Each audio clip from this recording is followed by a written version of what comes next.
Bienvenue sur Tournant de la vie, le lieu où les cicatrices que nous portons peuvent se révéler être les cartes de notre destin. Si vous croyez que nos plus grandes faiblesses peuvent cacher notre plus grande force, abonnez-vous, laissez un like et partagez, car la légende que nous allons raconter aujourd'hui est inscrite dans les étoiles et sur la peau, sur les hauts plateaux de l'épine dorsale du monde, où les pics de granit embrassèrent les nuages, une paix ancienne se mourait. Deux clans, frères de sang mais rivaux d'esprit, se faisaient face de part et d'autre de l'artère moribonde qu'était le grand fleuve. D'un côté, le clan des faucons cendrés, maîtres de la stratégie, dont la force résidait dans la résilience. De l'autre, les jaguars de la pierre solaire, un peuple de force physique et de perfection sculpturale. Pendant des générations, ils avaient partagé le fleuve, mais maintenant que la sécheresse transformait le courant en un filet d'eau boueuse, la méfiance ancienne fleurissait en une soif de guerre. Chaque clan voyait en l'autre la menace à sa propre survie, et l'air dans les montagnes était lourd de l'odeur d'un conflit inévitable. Au cœur du clan des faucons vivait leur plus grande guerrière et leur plus profonde honte, Kaylene. Au combat, elle était une tempête d'acier, son habileté à la lame une légende murmurée avec admiration. Mais hors de l'arène, elle était une ombre. Du coin de son œil gauche jusqu'à la courbe de sa mâchoire, une cicatrice argentée marquait sa peau. Une rivière d'argent qu'elle avait reçue dans son enfance en sauvant un enfant d'une panthère des neiges. Ce qui était né comme un blason de courage était devenu pour elle, avec le temps, un sceau d'imperfection. Convaincue que tous ne voyaient que le défaut et non l'héroïne, Kaylene se cachait sous des capuches, le visage toujours à demi tourné, son âme aussi prisonnière de cette marque que son peuple l'était de la soif. De l'autre côté du fleuve, dans le campement des Jaguars, la confiance avait un nom, Jorik. Il était le reflet parfait de tout ce que Kaylene croyait ne pas être. Sa peau était impeccable, son corps une sculpture de muscles et de puissance, et son arrogance aussi acérée que la pointe de sa lance. Il voyait le monde comme une arène et lui-même comme le seul gladiateur digne de la victoire. La cicatrice de Kaylene, pour lui, n'était pas un symbole de bravoure, mais un point faible à exploiter, un défaut commode qui prouvait l'infériorité de tout. Son clan. Lors de ses conseils, il se moquait ouvertement, la voix résonnant de mépris. Comment pouvons-nous craindre un peuple qui envoie une championne blessée pour les mener? La marque sur son visage est un présage de la marque que nous laisserons sur leur terre. Il ne voyait pas la guerrière, il ne voyait que la blessure, et dans son aveuglement, il sous-estimait le pouvoir qui réside en ce qui a déjà été brisé. Pour éviter que la soif des clans ne se transforme en une soif de sang, les anciens des deux camps se réunirent sur le pont des soupirs, invoquant le pacte ancestral. La tradition était ancienne et sacrée. Au lieu d'une guerre totale, un champion de chaque clan s'affronterait dans un trio d'épreuves qui testerait le corps, l'habileté et l'esprit. Le clan du vainqueur remporterait non seulement les droits majoritaires sur les eaux du grand fleuve, mais le champion victorieux scellerait une alliance permanente par le mariage avec l'héritier du clan vaincu. Au Conseil des Faucons, le nom de Kaylene fut le premier à être prononcé, mais il fut suivi d'un murmure d'hésitation. Envoyer une championne marquée pour représenter notre force est un mauvais présage, disaient certains. Mais au fond, tous savaient que son habileté était leur seul espoir, et c'est le cœur lourd qu'ils la choisirent. La première épreuve, la course des pics, fut un test de pure endurance, une bataille contre les montagnes et contre soi-même. Jorik, avec ses muscles puissants, était comme un taureau sauvage, se frayant un chemin à travers la neige et les rochers avec une force brute, son rire résonnant dans les gorges alors qu'il laissait Kaylene derrière lui. Il voyait la course comme une démonstration de puissance, une façon d'écraser son esprit avant même le combat. Kaylene, cependant, courait une course différente. Elle n'avait pas sa force, mais elle possédait quelque chose de plus profond, la connaissance. Elle connaissait chaque raccourci traître, chaque courant, le vent qui pouvait couper le souffle, chaque pierre instable. Tandis qu'il dépensait son énergie en éclats de vitesse, elle se mouvait comme la montagne elle-même, constante, résiliente et stratégique. Il franchit la ligne d'arrivée le premier, son rugissement de victoire ébranlant les sommets. Mais elle arriva quelques instants plus tard, épuisée, mais avec la flamme de la détermination brûlant toujours dans ses yeux. La deuxième épreuve, le combat de l'arène, était là où les légendes seraient forgées ou brisées. Au centre d'un anneau de pierre, sous le regard des deux clans, les deux champions s'affrontèrent. La lance de Jorik était une tempête, chaque coup un tonnerre de force conçu pour briser la défense et la volonté de son adversaire.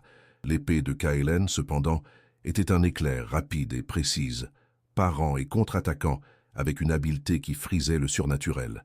Ils se battirent jusqu'à ce que la sueur et le sang se mêlent à la poussière, une impasse parfaite de puissance et de précision.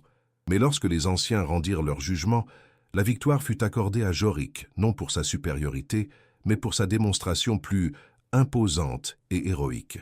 Humilié par l'injustice, Kaelen dut endurer le coup final lorsqu'il s'approcha et murmura « Pour qu'elle seule entende. Couvre ce côté de ton visage, Kaelen. Ainsi, au moins l'un de tes côtés semble digne d'un champion. » Le parcours de Kaelen est fait de douleur et de résilience, une bataille contre ses ennemis et contre son propre doute. Appréciez-vous de voir la force silencieuse de notre héroïne? Si oui, n'oubliez pas de laisser un like sur cette vidéo pour nous montrer votre soutien.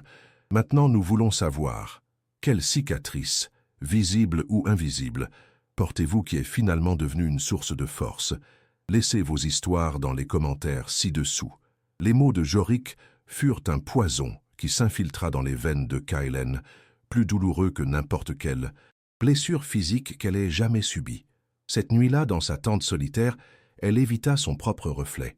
Le visage qu'elle voyait à la surface polie de son bouclier n'était pas celui de la guerrière légendaire, mais celui de la championne blessée, la femme marquée qui faisait honte à son peuple. La déception dans les yeux de son clan, l'injustice du jugement, le mépris de son rival, tout convergeait vers sa cicatrice, l'épicentre de toute sa douleur. Pour la première fois de sa vie, elle se sentit vraiment vaincue, non par une lame, mais par la perception cruelle des autres.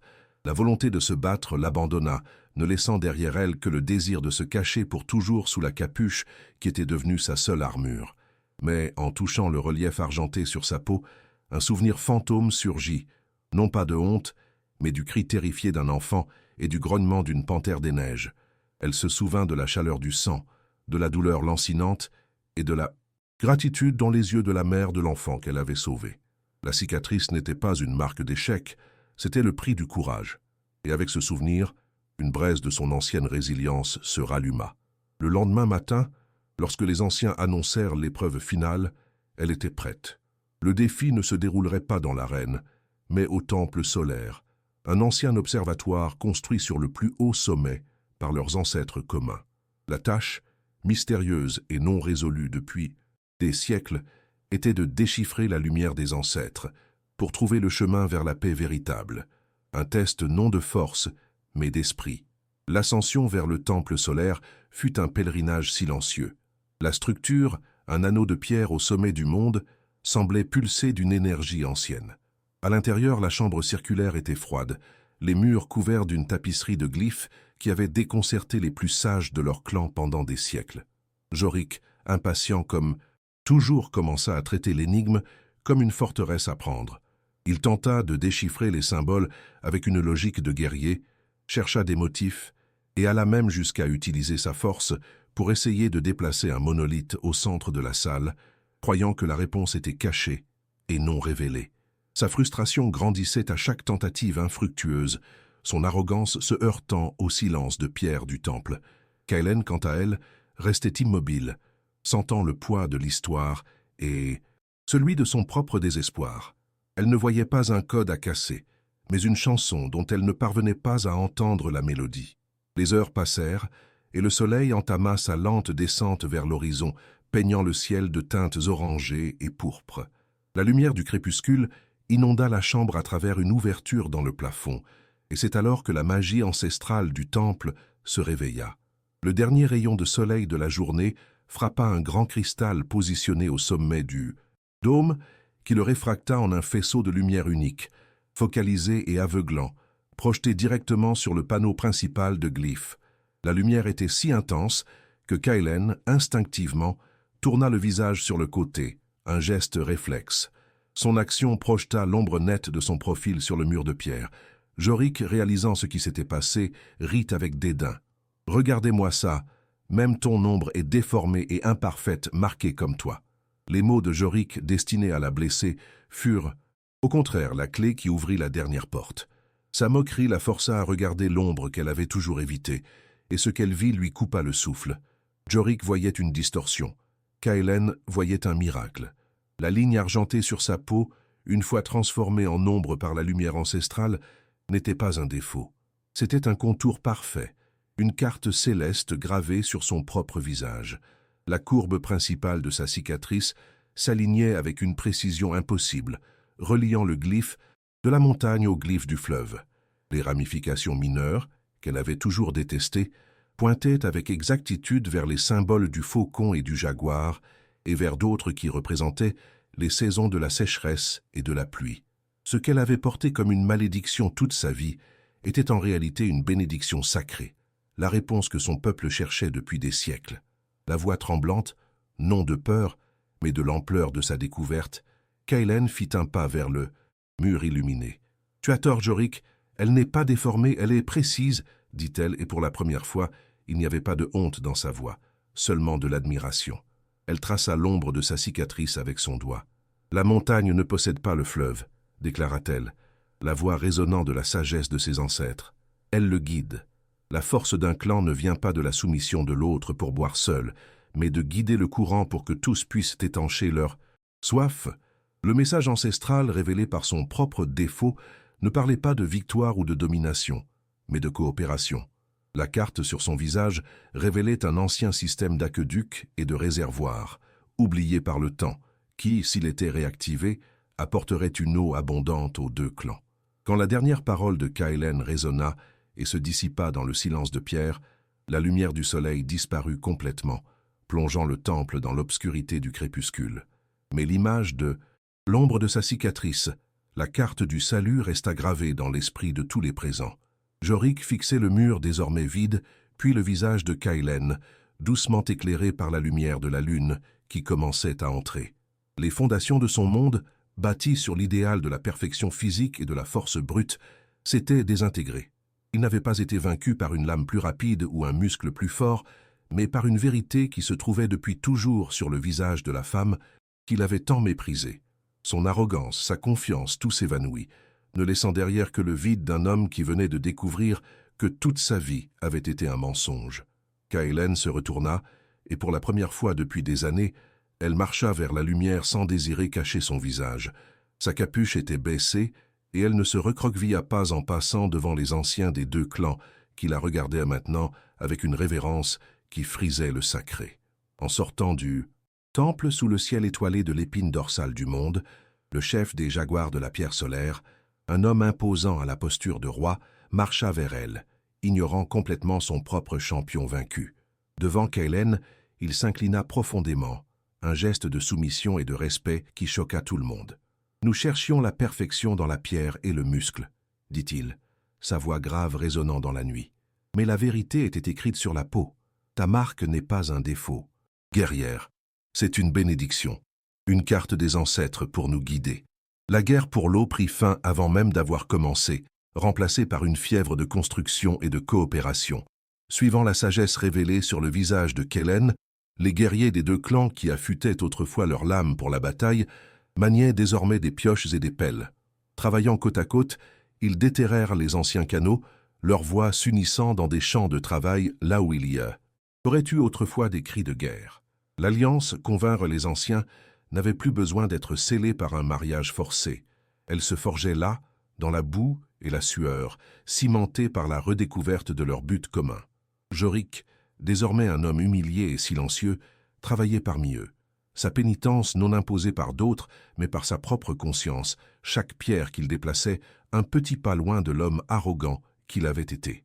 Kaelen, la femme qui se cachait autrefois, dans les ombres de son propre visage, devint la lumière qui guidait les deux peuples. Il ne l'appelait plus la blessée, mais la guerrière à la cicatrice stellaire, car la légende se répandit, celle que les cieux eux-mêmes avaient gravé une carte sur sa peau pour tous les sauver. Elle devint le pont, la diplomate, la conseillère dont la sagesse était recherchée tant par les faucons que par les jaguars. Elle ne porta plus jamais de capuche.